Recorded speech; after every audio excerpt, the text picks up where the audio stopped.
তো তোমরা প্রথমে ক্যাপকাট ওপেন করে নেবে এবং ক্যাপকাট ওপেন করার পরে যে টেমপ্লেটের অপশান আছে ওখানে গিয়ে সার্চ করবে চির অভাগী বা পাতারও বাসি যে সংটা। তো এবার ওটা সার্চ করার পরে প্রচুর টেমপ্লেট চলে আসবে, তোমরা তোমাদের মতন চুজ করে নেবে। অনেক রকমের টেমপ্লেট আছে, তোমাদের যেটা যার ভালো লাগে। আমি একটা টেমপ্লেট চুজ করে নিয়েছি এবং এই টেমপ্লেটটার মধ্যে আমি সব কিছু নোটিফিকেশান গ্যালারি থেকে ফটো মটো সব অ্যালাউ করে দিয়েছি।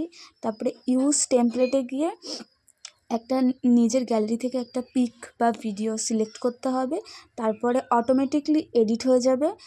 তারপরে ওখানে অপশান থাকবে এডিটের, তো ওখান থেকে এডিটের অপশানে ক্লিক করার পর তোমরা তোমাদের মতন কিছু কালার কি আর কিছু অ্যাড করতে পারবে, মানে এডিট করতে পারবে তোমাদের পছন্দ মতন।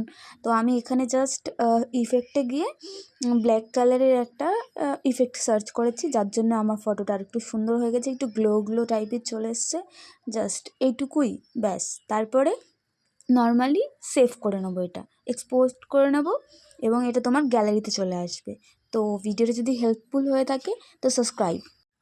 আমি সংটা অ্যাড করতে পারিনি কারণ ইউটিউবে কপিরাইট চলে আসবে, তো এইভাবে করলে তোমাদের ভিডিও ডান হয়ে যাবে।